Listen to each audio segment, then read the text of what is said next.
Hello दोस्तों, कैसे हैं? उम्मीद करते हैं कि अच्छे होंगे।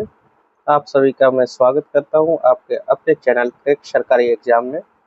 आज मैं इस वीडियो में बताऊंगा कि आवासीय प्रमाण पत्र, जाति प्रमाण पत्र और आय प्रमाण पत्र तीनों का जो अप्लाई करने का डॉक्यूमेंट का कुछ प्रोसेस चेंज हुआ है, जिसके बारे में मैं बताऊंगा। मैं आवासीय प्रमाण पत्र के लिए ऑलरेडी वीडियो बना चुका हूं। अगर आप नहीं देखे हैं तो मैं उसका लिंक इसी वीडियो को डिस्क्रिप्शन में दे दूंगा, वहां से जाकर आप देख सकते हैं। लेकिन आज मैं इस वीडियो में बात करूंगा आय प्रमाण पत्र बनाने को लेकर, जिसके बारे में बहुत सारा कंफ्यूजन है कि कौन सा डॉक्यूमेंट देना के बाद मेरा आवेदन रिजेक्ट नहीं होगा। इसी की वजह से मैं ये वीडियो बना रहा हूँ कि आपको सही चीज़ें बता पाऊँ कि कौन डॉक्यूमेंट देना एकदम नेसेसरी हो गया है।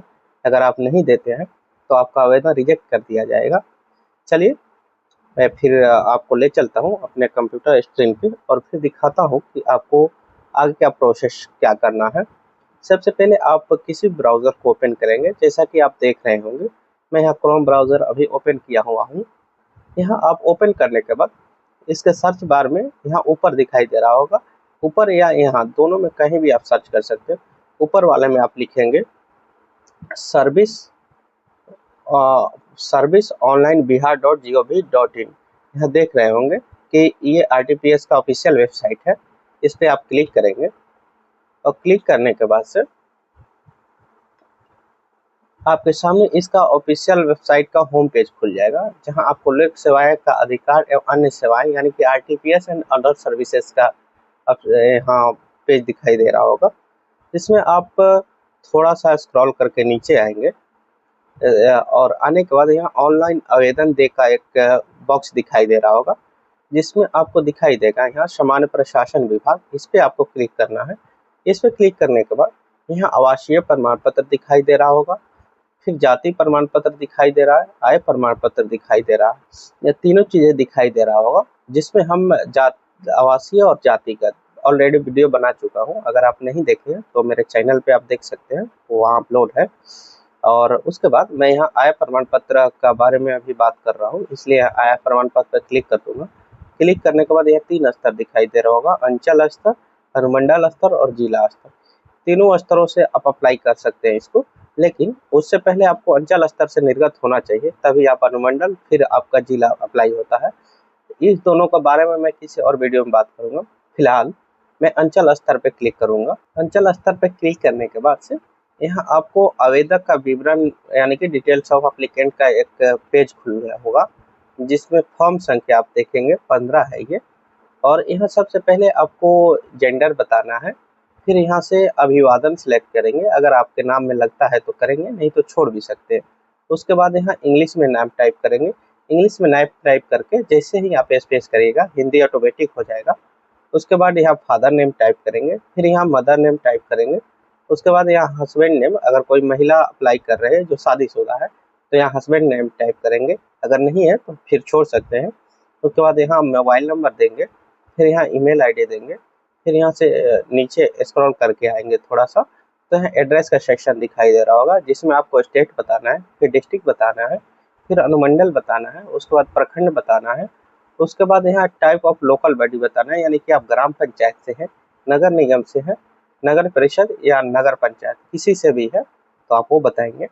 उसके बाद यहाँ वार्ड नंबर बताएंगे, वार्ड नंबर के बाद यहाँ विलेज बताएंगे, फिर यहाँ पोस्ट ऑफिस बताएंगे और उसके बाद यहाँ से थाना सिलेक्ट करेंगे। थाना सिलेक्ट करने के बाद यहाँ पिन कोड डालेंगे। पिन कोड डालने के बाद से यहाँ देख रहे होंगे कि आवेदक का फोटोग्राफ अपलोड करना है, यानी कि यहाँ एक फोटो अपलोड करेंगे। उसके बाद यहाँ आधार देना नहीं है। आधार संख्या इसलिए नहीं देना है कि आधार संख्या अगर आप देते हैं तो उससे मोबाइल नंबर लिंक होना जरूरी है। अगर आपका मोबाइल नंबर आधार से लिंक नहीं है तो उस केस में आप यहाँ आधार नंबर दीजिएगा, तो फिर आप फॉर्म अप्लाई नहीं कर पाइएगा, क्योंकि उसके नंबर जैसे ही आधार नंबर यहाँ दीजिएगा उसके बाद आपके नंबर पे एक OTP भेजा जाएगा, जिसको फिल करना होता है। अगर आप वो OTP फिल नहीं करते हैं तो फिर अप्लाई नहीं कर पाइएगा। इसलिए मैं सजेस्ट करूँगा कि आप यहाँ आधार नंबर ना दें, वही अच्छा है, क्योंकि अगर नहीं देते हैं तो आगे चल के ऐसे भी अपलोड आधार करना ही है, तो यहाँ देना कोई ज़रूरी नहीं है। चलिए उसके बाद से यहाँ आप अपना प्रोफेशन सिलेक्ट कर लेंगे, आप जो भी है। यहाँ देख रहे होंगे सारी चीज़ें दिखाई दे रहा है। आपके हिसाब से जो आपको सुटेबल लगता है सिलेक्ट कर लेंगे। उसके बाद यहाँ आवेदक का उद्देश्य इसको बक्स को खाली छोड़ देंगे। यहाँ सरकारी सेवा से आए और कृषि से आए, व्यवसाय के आए, अन्य स्रोतों से आए और टोटल आए।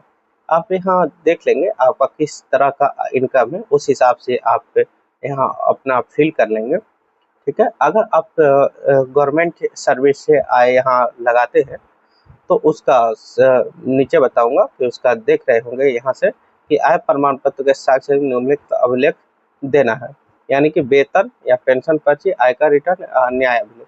अगर यही बता रहे थे कि आप अगर सरकारी सेवा से आय में फिल करते हैं तो ये चीज़ें आपको वेतन पर्ची देना होगा। ठीक है, अगर आप इसको छोड़ के आप यही इसमें एक नया बॉक्स जोड़ा गया है जो आप देख रहे होंगे, जिसमें अगर आप इसको नहीं देते हैं तो आपका रिजेक्ट कर दिया जाएगा। इसलिए आप यहीं पे ध्यान देंगे थोड़ा सा।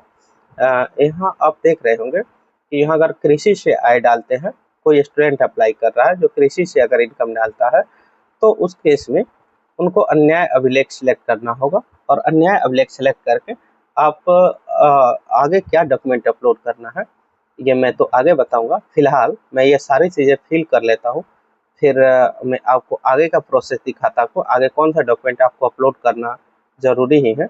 चलिए मैं पूरा चीज़ें फिल करके फिर आपको दिखाता हूँ क्या करना है। इसलिए मैं यहाँ सभी चीज़ें फिल कर ले रहा हूँ।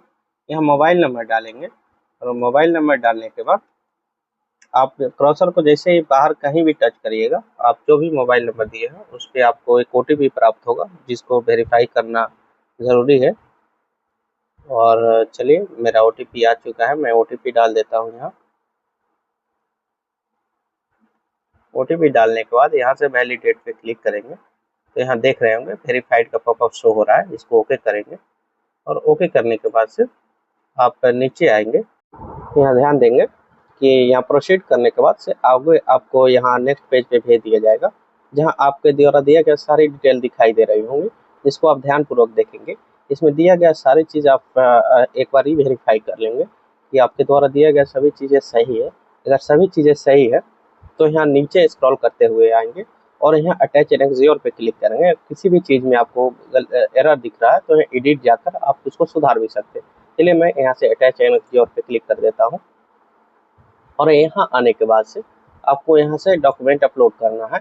इसमें आपको आधार कार्ड चूज करेंगे यहाँ से, और चूज फाइल पे क्लिक करके यहाँ से जहाँ भी आप आधार अपना रखे हुए हैं वहाँ से आप उसको सिलेक्ट कर लेंगे। आधार सेलेक्ट करने के बाद यहाँ देख रहे होंगे वेतन पर्ची या पेंशन पर्ची, आयकर रिटर्न या अन्याय अभिलेख। यहाँ 3 चीज़ें दिखाई दे रहा है। इस तीनों में से किसी एक चीज़ को आपको डालना है जो आप फर्स्ट पेज पे सिलेक्ट किए। मैंने फर्स्ट पेज पे अन्याय अभिलेख सिलेक्ट किया था, जिसमें आपको अन्याय अभिलेख में आप अपना आधार कार्ड डालेंगे, क्योंकि इसमें अन्याय अभिलेख में RTPS के द्वारा क्लियर नहीं किया गया है कि क्या डॉक्यूमेंट देना है। इसलिए आप अन्याय अभिलेख सेलेक्ट करके यहाँ आप आधार कार्ड फिर से अपना ही अपलोड करेंगे। अपना आधार कार्ड फिर से यहाँ अपलोड करके सेव एनेक्सियोर पे क्लिक कर देंगे।